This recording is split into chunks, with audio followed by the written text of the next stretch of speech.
I'm Riley Reese. This is the Sophia Unfiltered podcast, where we bring together thought leaders, wellness entrepreneurs, makers, and emerging health leaders. We're here to have raw, unfiltered conversations because sharing your stories has the power to change lives, help others heal, and transform the way we take care of ourselves. Here we go. Hi, everyone, and welcome back to another episode of Sophia Unfiltered. Today, we're sitting down to talk to Ginny Hoyt. Ginny is a certified somatic life coach. Her work includes the use of somatic techniques and working with the subconscious to help identify and heal deep-rooted issues. We're super excited to get into this. Ginny, welcome. Tell us a little bit about yourself, your story, and what led you into wellness. Well, thank you so much. I'm so excited to be here and speak on this because it is truly the deepest passion of mine to spread this message of healing and hope for people who might feel like it might not be possible for them to live a life that lights them up, that they can be so excited to wake up to every day. A little bit of my story is that was really not the case for me for most of my life. I had felt like I was being funneled in a direction where I didn't feel like I had too many choices to empower myself and really go after what I wanted. The Sunday scaries were a real thing for me. I felt so much contraction and tension thinking about what the next 40 years of my life was going to look like if I didn't make really big change and do something drastically different to get the life I wanted. But my entire upbringing, I had been a very anxious child, and the idea of doing something out of the ordinary, out of my comfort zone felt so paralyzing that I didn't see how that was going to be possible for me. I felt like that was a mountain that I needed to climb, but just had no tools to actually do it.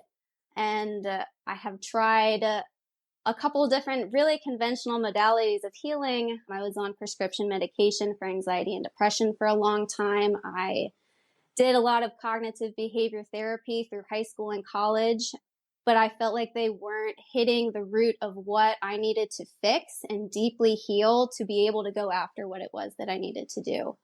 And it was really hitting a point of such deep frustration of I'm not getting what I feel like I need to go after what I feel like I need to do, that I really had to just dive out of my comfort zone and try something a little bit more out of the box. And stumbling upon somatic healing and just having so many light bulb moments of things really clicking into place of like, I totally understand like how I got into this position and why I show up in life the way that I do, empowered me and gave me more autonomy to make better decisions. I felt like I could really parent myself in a way where the anxiety had less control over the way I showed up in the world. And I got to take back that power in my life. And now that's seeing that radical transformation within myself.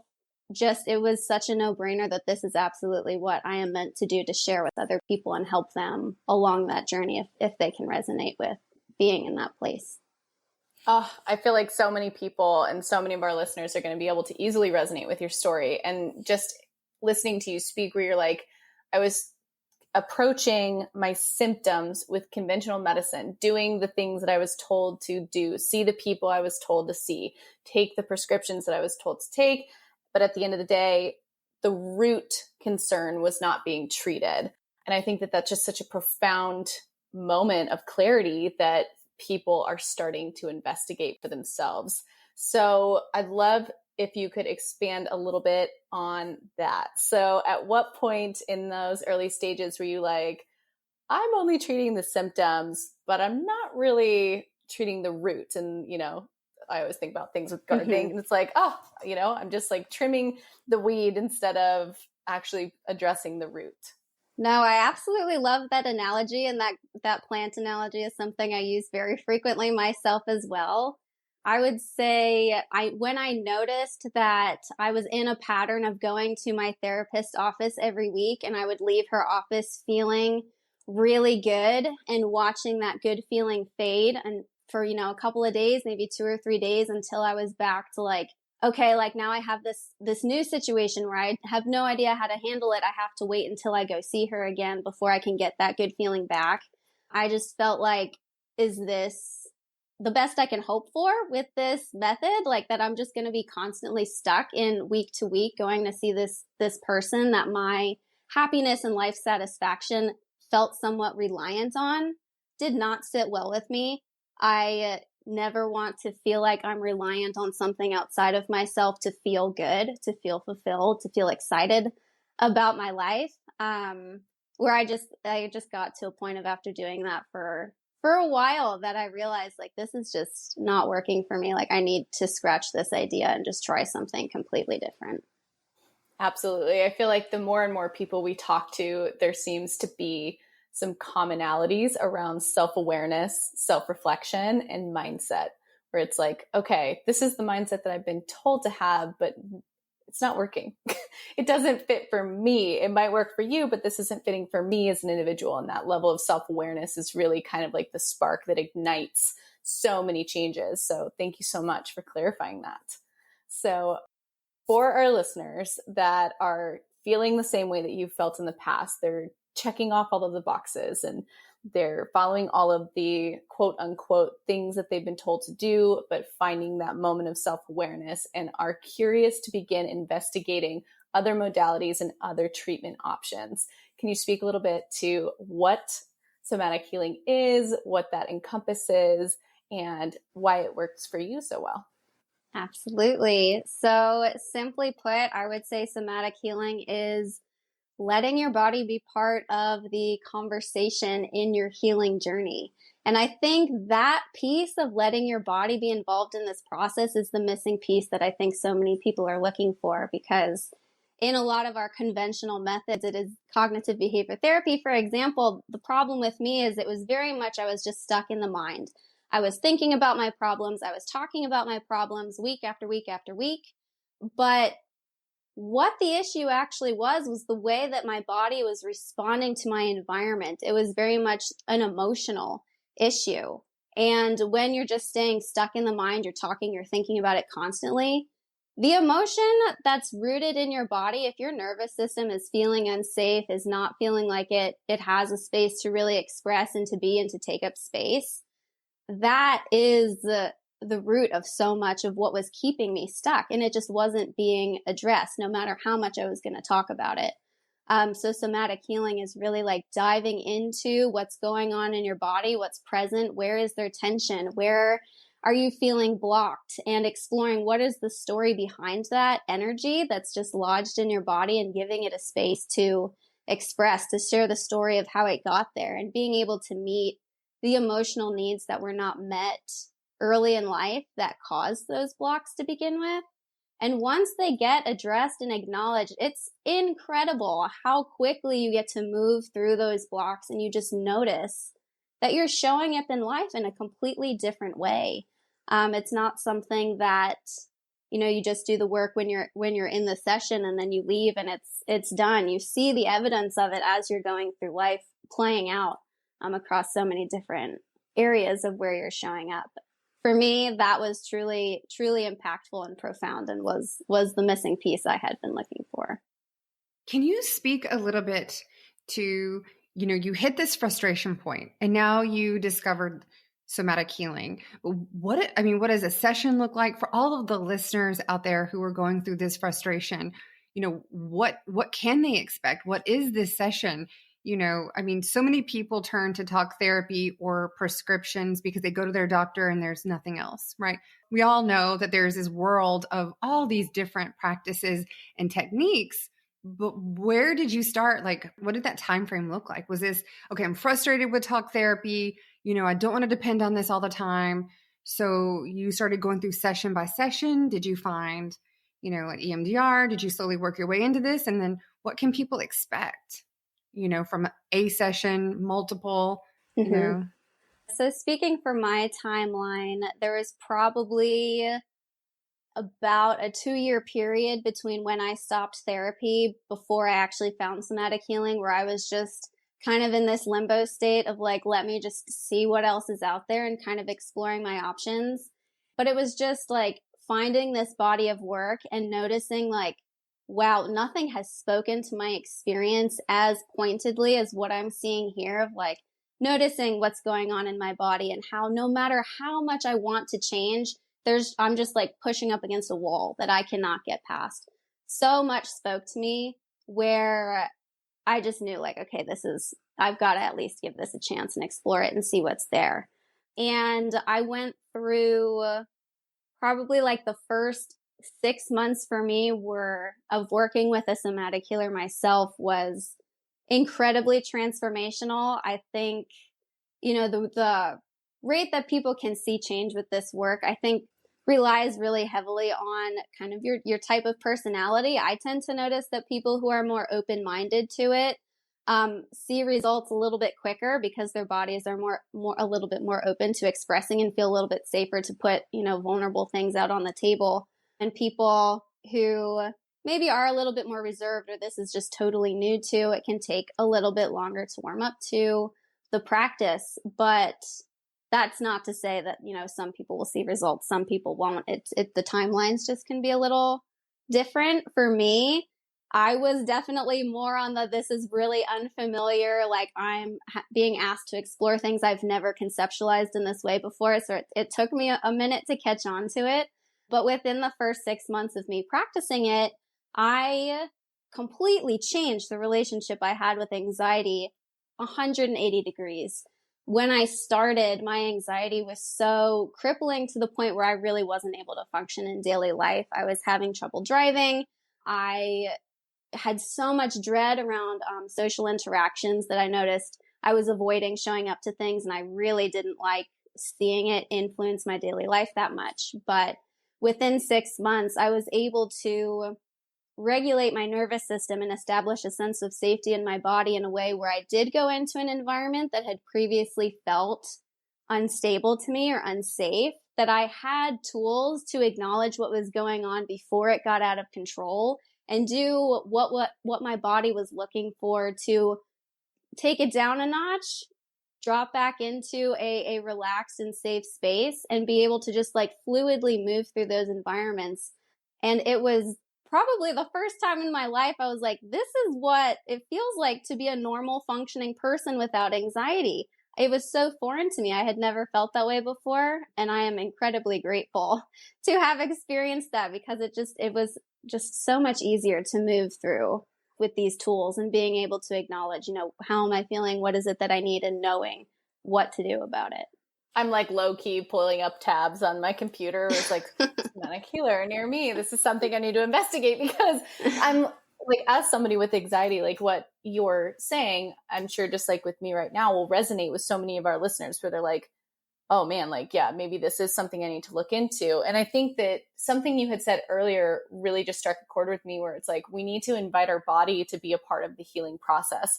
We spend so much time on the influence and the awareness of our mindset, but our body is also a part of that. And I think that societally, my experience has been that we really disconnect from our body's natural way of communicating information. We treat it as if there are just symptoms to be managed as opposed to experienced. And I think that it takes a lot of safety to be able to feel like you can physically express physical sensations in your own body. So I would imagine that level of safety is a huge part of that. And then, like you said, getting the tools, like it's one thing for me to be like, all right, I'm going to go and like dance in Zumba class or like have a great like hot yoga session. But it's another to be like, no, like let's actually like physically move things out of your body. You might see it on Instagram or like on a TikTok, but it's different to be taught something than to assume something. So I'm just really glad that you said that. And I'm sure that our listeners are probably like, well, everybody says I work out to manage my anxiety and like I exercise or I lift weights. So can you speak a little bit to how some of the physical tools that you learn are different than just going to the gym or just lifting weights or exercising? Because I do feel like there is a misconception like, oh, I don't need a healer for that, or I don't need to see somebody. I'll just exercise. That is my therapy.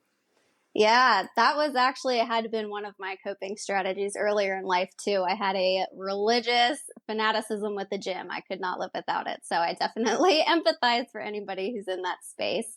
I would say for somatic healing, really what's so pivotally different about this is that it teaches you to shift the relationships you have with your emotions in a way where you maintain your sense of control and autonomy, regardless of what starts coming up and flaring up in your system, in your body, in your awareness. So we're able to teach people how to stay in control, stay in that space of I get to be the one who does something about this. I'm the one who's handling the situation. Whereas I think when anxiety can feel really out of control, it's all encompassing. The anxiety takes the wheel of your experience where it's all that you can see.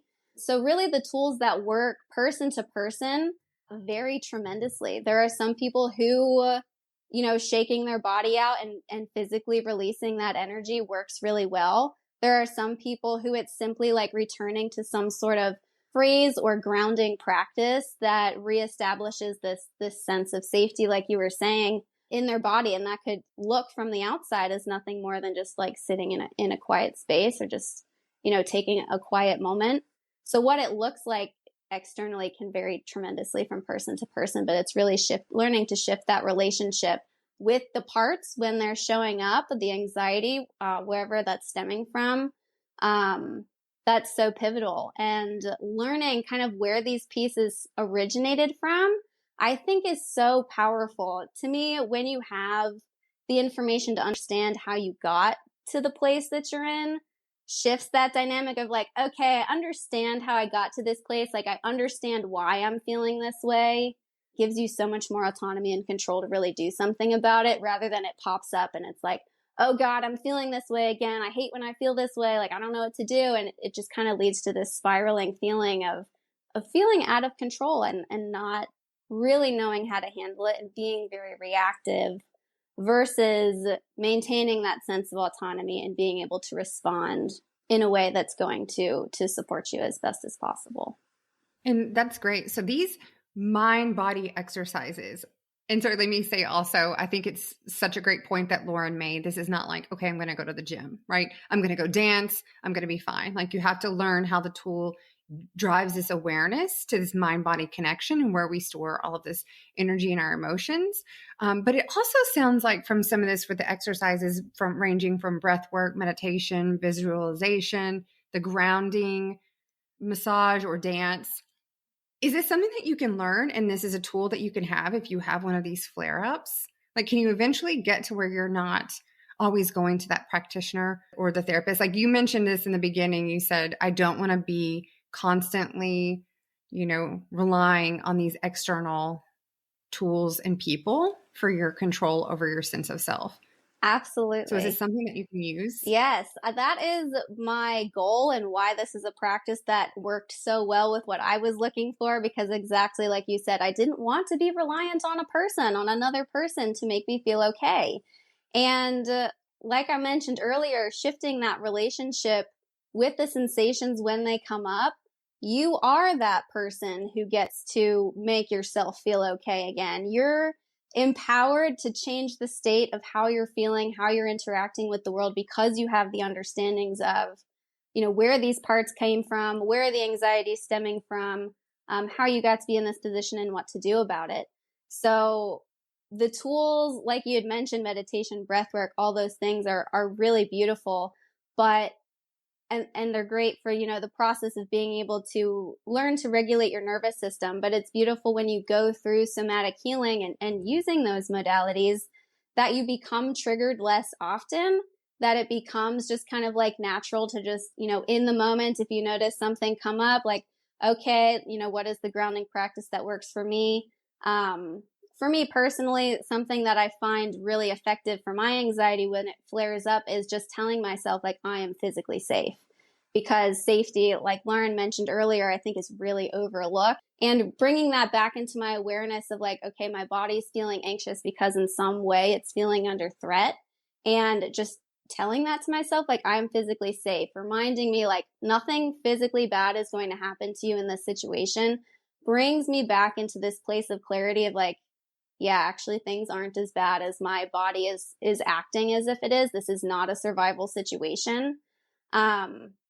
just keeps you from getting triggered as often to where you don't need to rely on another person anymore. You don't need to turn to breath work 5 times a day to just make it through.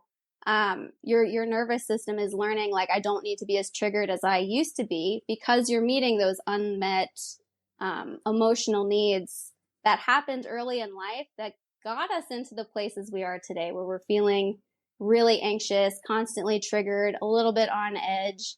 So it's really over time, it's like you're just feeling, your body is learning that it is safe here. It can be relaxed. It is safe to be relaxed. I just feel like you're speaking so much into moving our approach to caring for ourselves away from reactive to proactive, right? And it's like, there's such a misconception around just treating the symptom and not the root cause, going back to what we were talking about at the start of our conversation. And I personally believe it's just because most people are never even asked if there could be something causing the effect that they're experiencing. So for our listeners who are still approaching their wellness from a reactive perspective rather than a proactive mindset, what thoughts can you share on how they can begin to shift their approach and take ownership over their own well-being and their healing journey?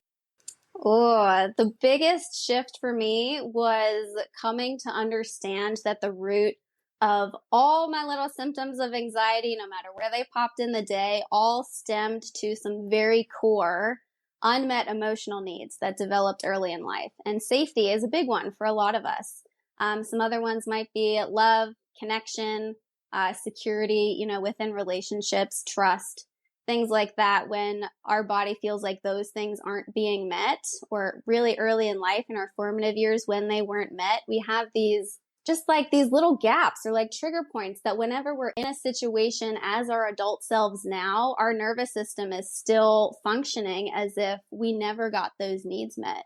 And so learning that there is a logical reason for why you're feeling the way that you do, that if you do kind of dive into the subconscious and explore what happened to me early in life that sounds very similar to what I'm dealing with now, and meeting that, like, what was I looking for back then? Giving that to yourself now, you can watch the situations you are triggered in currently as an adult just dissolve. They don't hold the power over you anymore.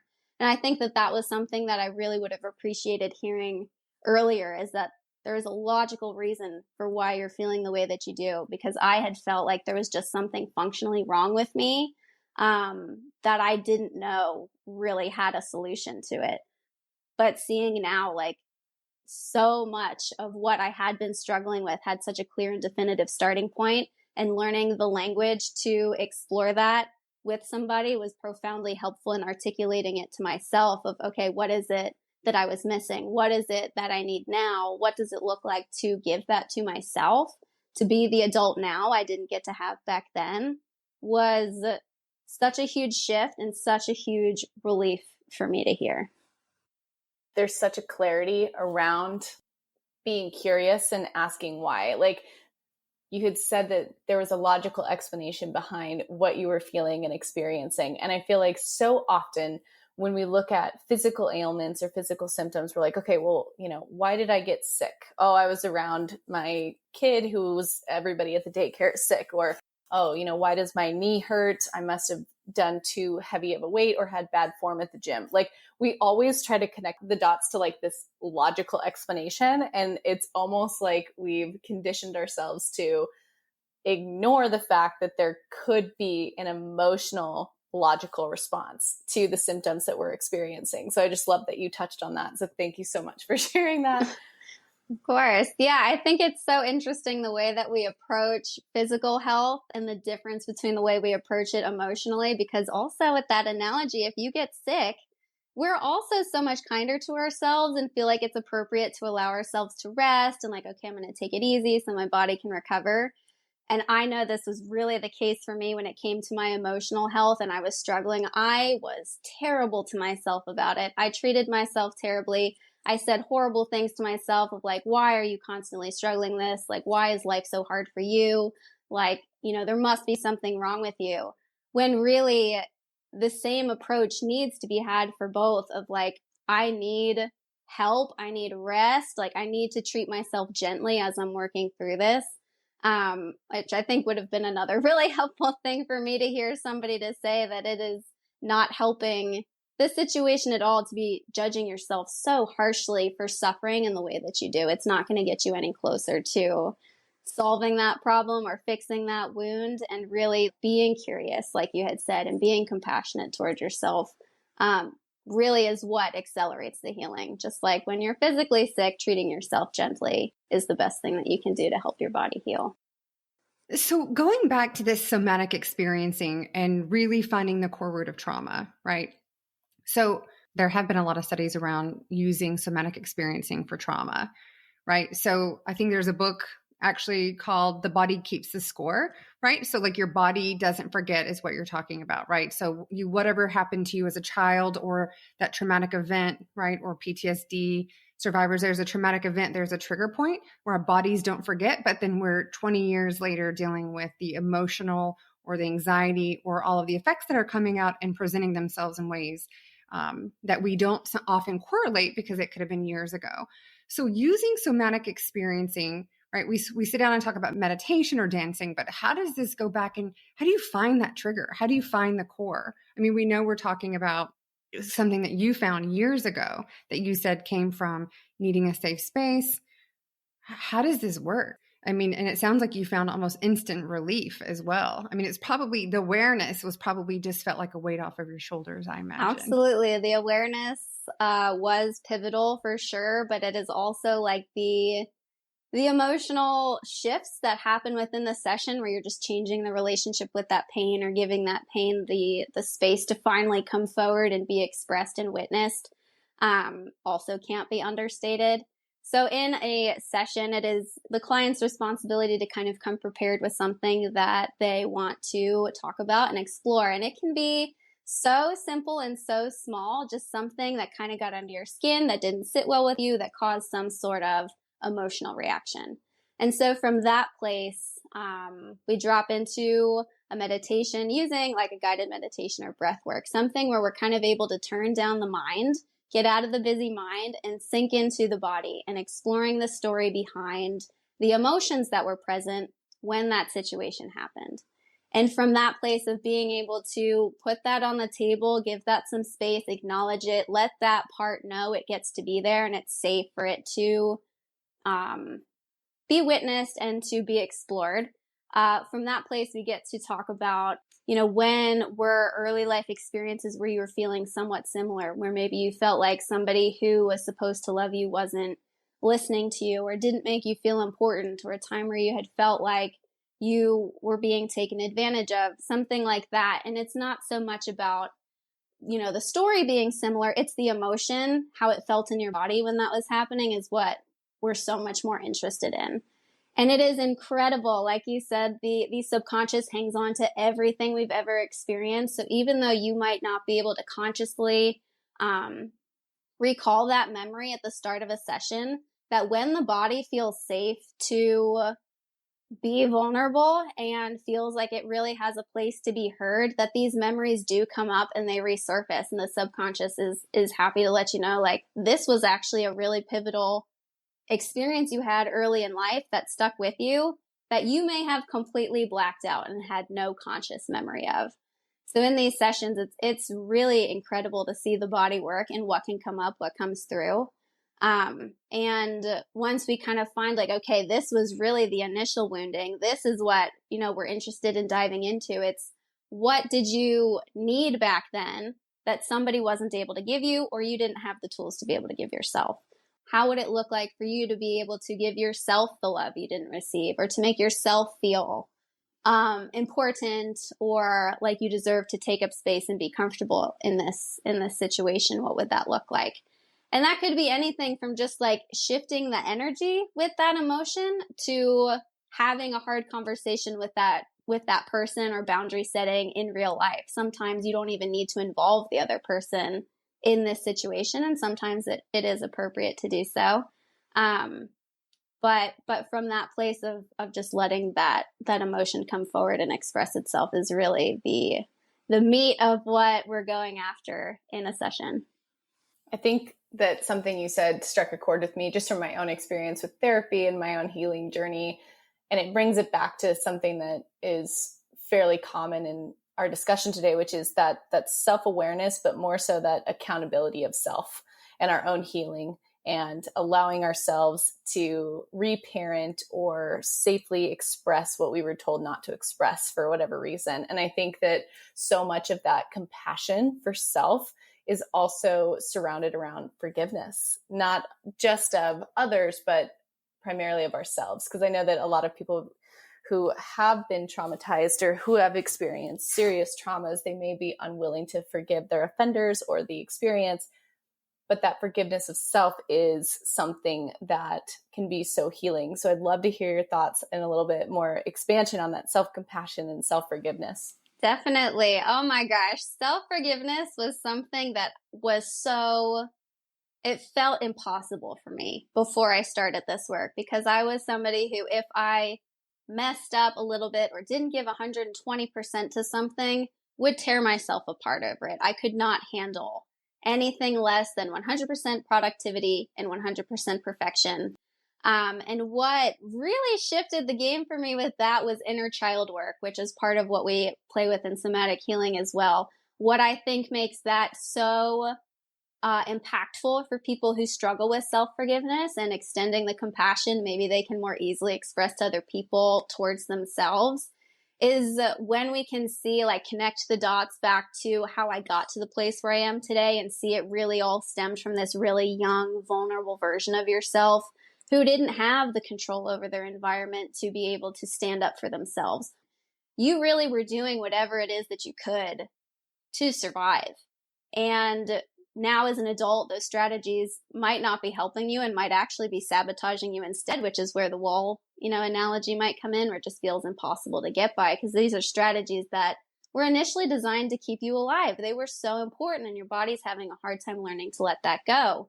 And developing that relationship with that younger version of you and seeing them for how vulnerable they were back then, if it's so easy to extend compassion to that version of yourself, because you can just really viscerally understand what they were going through, because it was your past experience. Nobody's going to understand that better than you can, of what you were feeling and what your situation was.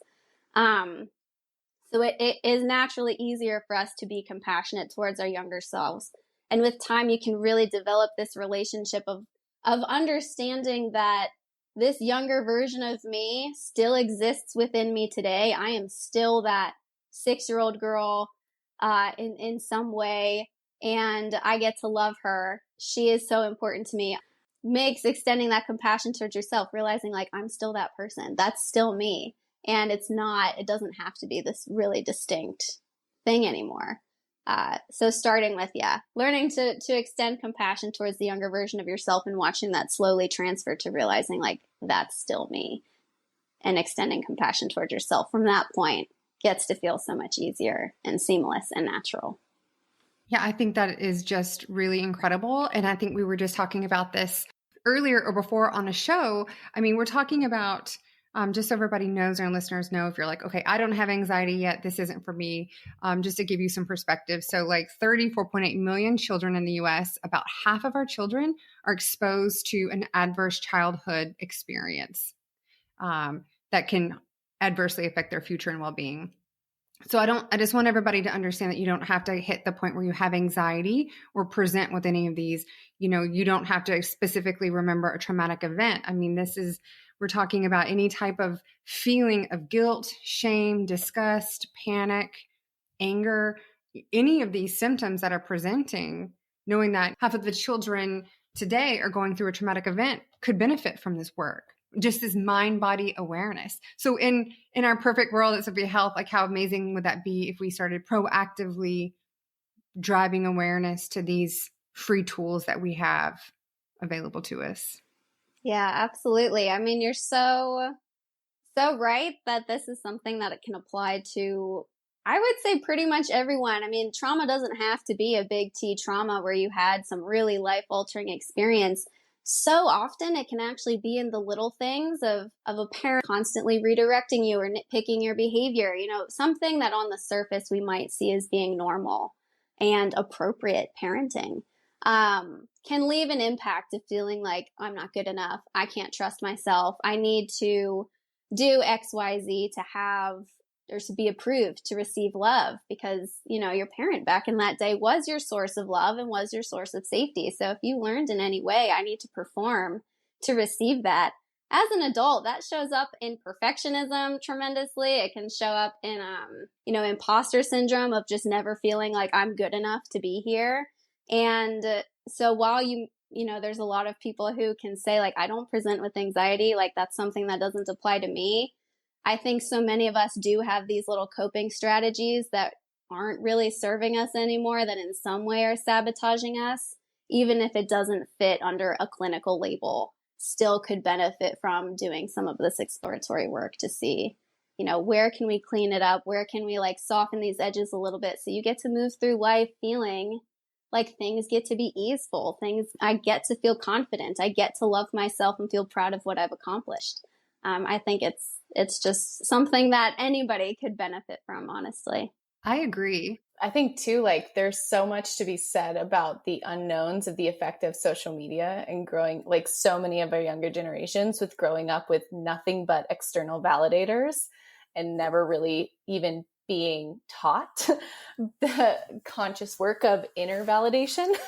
So I think that to your point, it's like just giving people accessibility to the tools. It's ultimately up to them on whether or not they're going to utilize it or not, but just giving people the access to the knowledge and who and where to find the support and what's available, I feel like is the key. Because at least I always look back at my healing journey and I'm like, I get so pissed at like, man, if I would have just known what I know now, like 20 years ago.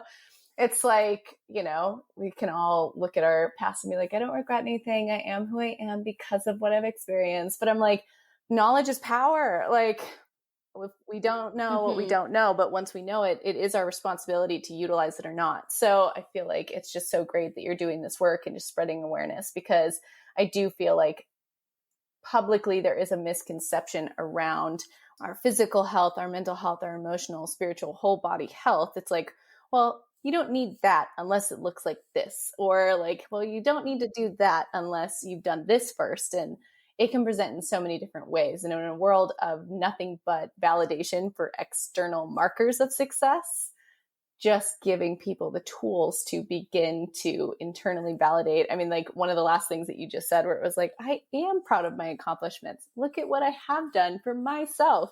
Like, oh, what a statement that so many people have probably never actually said out loud to themselves. The feeling of my life before and after doing this work, it feels like two completely different lifetimes. And that really drives so much of my passion for why I want to spread this, because I know so intimately what it feels like to never feel like you're good enough. And when you do accomplish something worthy of being excited about, just how dismissive you can be of it and be like, whatever, like it doesn't mean anything. I'm on to the next thing already. And, just going through these same cycles. And I totally agree with what you said, Lauren, that knowledge is power. I think the more that you can learn about the systems at large of how we've developed to the people that we are, just really empowers us to be able to choose differently if we want to. I'm so excited about all of this. Ginny, I want to go back for a minute. So, I mean, you just said it feels like I'm living two different lifetimes, right? So for the listeners who haven't tried this yet, what is that like? So you do a session? Do we have to do 10 months? I mean, is this like the weight, does it dissolve? Like, what does it feel like? Ooh, right? Good question.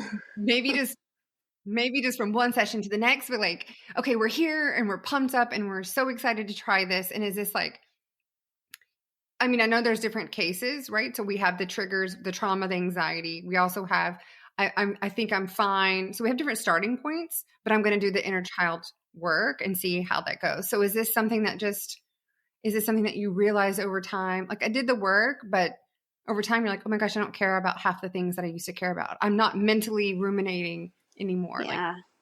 Like give us a little bit of what this feels like. So I would say in terms of a timeline, like I had mentioned before, it varies quite a bit from person to person. I would say if I had to like put a benchmark somewhere, safely within 6 months, that you would see a big change in just the natural way you're showing up in the world, where you're not putting the work into it. You're just noticing like, oh my gosh, like I'm at this party and my heart's not pounding out of my chest. That's crazy. That might be the first time, in your life that that's been the case. Yeah, that could be life Oh, changing for totally. people. I mean, life Absolutely. It changing. really does feel like things are just dissolving. That, things that once felt so powerful and all consuming, you're just watching them kind of disintegrate in your hands of like, oh, this was nothing more than just me looking for XYZ. As soon as you can meet that need yourself, these wounds no longer have a need to be there. They've been resolved. They've been met with what they were looking for, and they just like melt away out of your life. And the way, like I said, it really does feel like completely different lifetimes. That it's incredible to think of like how hard it used to feel to move through the world, and everything felt hard and everything felt scary and painful, to now like it gets to be easy. That's possible for every person. That's something that I firmly believe, that if you're willing to put in the work to really be open to this and explore it and want to be that honest with yourself, because it does require quite a bit of self-honesty. So if you're in a place where you're ready to take some responsibility and really ownership over this journey, you get to have that easeful life. That is possible for you. When we have the knowledge to see like where it all stems from, it just makes sense that once you put all the, the puzzle pieces where they belong, that you get to be a whole, happy, functional person. Oh, yeah. Like as you're talking, I'm just like, get the pickets, get the signs. Like, this is it, right? Like, this is where the magic is. And it's just, there's so much truth in that statement to unpack. But I think, like, to put it simply, people tend to approach their well-being of like, well, I did it once. I went to the gym once. Why didn't I lose 50 pounds? Or like, I ate a salad for lunch. Why didn't I lose 5 pounds? And it's our physical health, our mental health, emotional health. Like, you don't just go in for one thing, do one thing, and magically it's fixed. It's like, no, you're going to have to build that self-awareness, but also like you have to have that accountability of like showing up each day or showing up to these sessions, and not just going, but consciously choosing to be fully aware and reflect on, hey, did anything come up? Being curious, exploring compassion and forgiveness and all of these different things. And that self-awareness then led to that little moment that you were talking about where you're like, I'm at a party and I'm not like freaking out. Like, this is crazy. Because most people have like a default autopilot setting and they just accept their symptoms for what they are. And they don't take the time to give themselves that moment of recognition of the accomplishment, because they're like, oh, well, I'm not cured. It's like, but to Riley's point, that's life-changing. Like, you are at a social event that you were avoiding last year all together. And you're not only there, but you're spending time being presently there. So I think there's so much truth in your statement where it's like just building that self-awareness muscle and really starting to practice the gratitude and the acknowledgement of self. Absolutely. And self-awareness is something that I think is a natural byproduct of this work, because it seems like for people who aren't self-aware, like there is some sort of wall of maybe not wanting to acknowledge this behavior, some sort of defense mechanism of it might be too painful for me to acknowledge that I had a role to play in this, or I could be doing something better. So somatic healing really is able to meet you where you're at. Like, if that's the point where you're at, where you don't really want to, it doesn't feel safe for you to acknowledge that I have the ability to choose something better. And maybe I've been choosing to stay and like blaming other people for these cycles that I'm in because that feels safer to me. We can work with that. We can work with meeting that need of I don't feel safe to take responsibility, getting curious around like, okay, like what is it about responsibility? Like, what was your early life experience with that?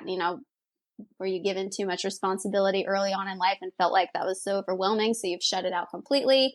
Or were you just kind of raised, around people who it was their common story to constantly be blaming other people and never self-reflecting.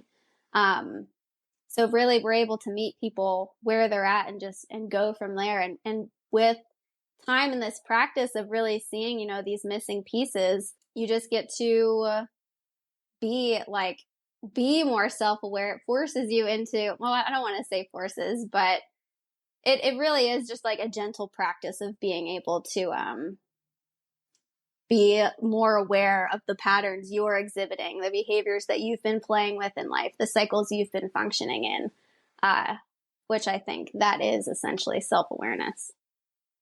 I agree.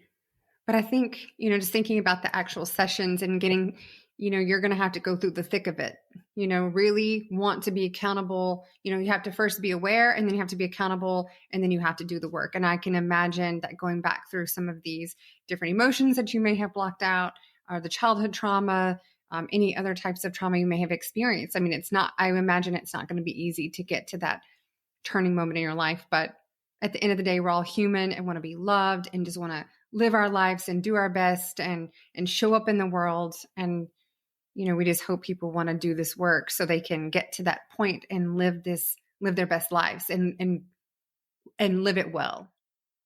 Absolutely. I mean, if you just keep the monsters locked in the closet, your mind is going to get carried away with the stories of making them bigger and scarier than they actually are. But when you get to shine light on these dark and scary places of your life, of your personality, of your story that you may not have wanted to take a look at, it's so empowering to realize you get to be that person who gets to save yourself, who's come to a place of realizing like you are worth fighting for, like you're sticking up for yourself and taking back ownership of your life, that I'm not going to be a slave to these monsters in my closet anymore, that I'm worth standing up for. It's such a beautiful thing. And it makes it so much easier to be able to really go after big things in life once you've become that hero for yourself, in a way. It's a beautiful shift you get to create. I wish all of our listeners could hear you literally.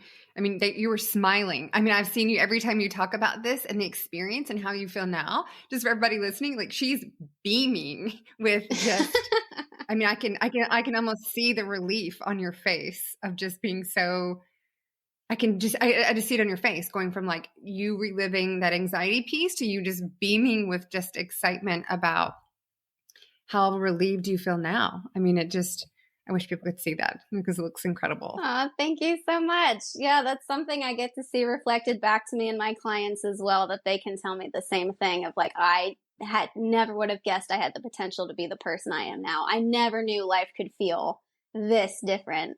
It's such a beautiful thing to witness, and I appreciate you reflecting that back to me. Thank you.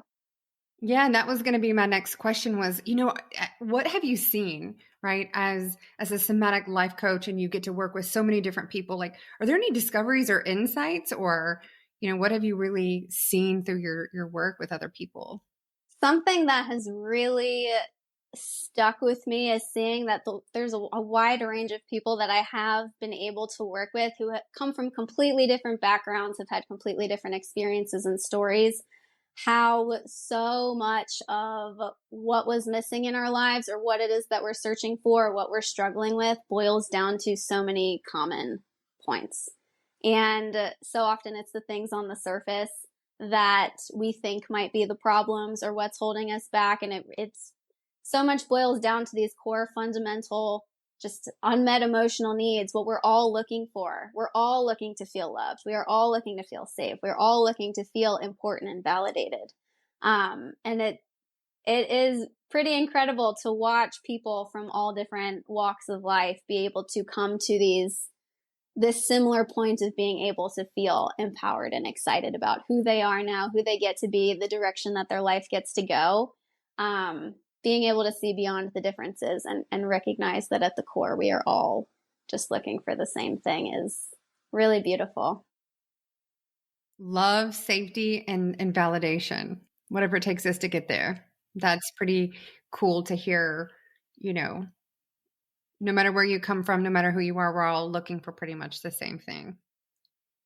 And what we can do for the world and for other people and who we can be. Yeah, I think that makes it. Once we have those needs met. Definitely. It's really incredible to see the potential that people can go to once they they get to meet those core fundamental needs. I mean, it's just the person you get to be just takes off, and feeling like really realizing the creative control you have over the direction of your life is something that it's hard to describe how good that gets to feel, and how limitless potential and possibilities get to be for you when you get to that place of being so resourced and so empowered in your sense of self. And yeah, being able to see that reflected in the people that I work with is the biggest gift I get out of the work that I do by far. Well, Ginny, thank you so much for being here. We have a question for you that we ask all of our guests. What is one misconception about living well that you wish you would have learned sooner? I wish I had known sooner that it was safe for me to trust myself. So early in life, I had learned that it would be better for me to ignore what I felt, what I thought, and go trust the opinions and judgments of other people. And they must know better than I do, because that's really what led me to the points in life of feeling so disconnected, so unhappy, so unfulfilled, and feeling so much dread when I thought about the projection of where my life was going. And once I really, did so much of this work and got to put my puzzle pieces back together, learning how to trust myself and how much more valuable it is to learn to trust your gut, trust your intuition to make decisions to carry you through in life has brought me the most fulfilled life I could have ever imagined living in. And if I could teach that to every single person, I have no doubt that would be the most transformational piece of all of this. And that's really, what all of this work comes down to, is getting to be that most empowered version of yourself, where you get to trust your instinct and know that what you think, what you want matters more so than any other factor you can consider. That is your guiding light to the life that I believe you were meant to live, and what you're meant to be doing, and what is going to fulfill you more so than anything else could. So if I could tell one piece of advice, it would be that it is safe to trust yourself. I love it. I think it's important. I think it's important for our young listeners, because it's so easy to look at somebody else and think, oh yeah, they're XYZ, whether it's smart or older, they've got wisdom. I should trust that. But learning how to trust yourself, I think is super smart. Absolutely. Thank you so much. Ginny, if our Sophia Unfiltered listeners want to connect with you, what social channels do you want people to use? I am on Instagram every single day, sharing tips and tricks for you to practice at home in your own life. So you can find me on Instagram at Ginny Hoyt. I also have a website you can check out with all of my offerings at ginnyhoyt.com as well. Thank you so much for being here with us, Ginny.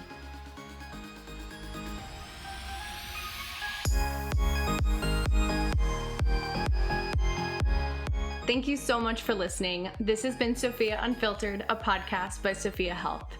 I'm your host, Lauren Deitch. If you're interested in connecting to wellness professionals that can offer one-on-one support, visit sophiahealth.com or connect with us, our community, and providers anytime on social.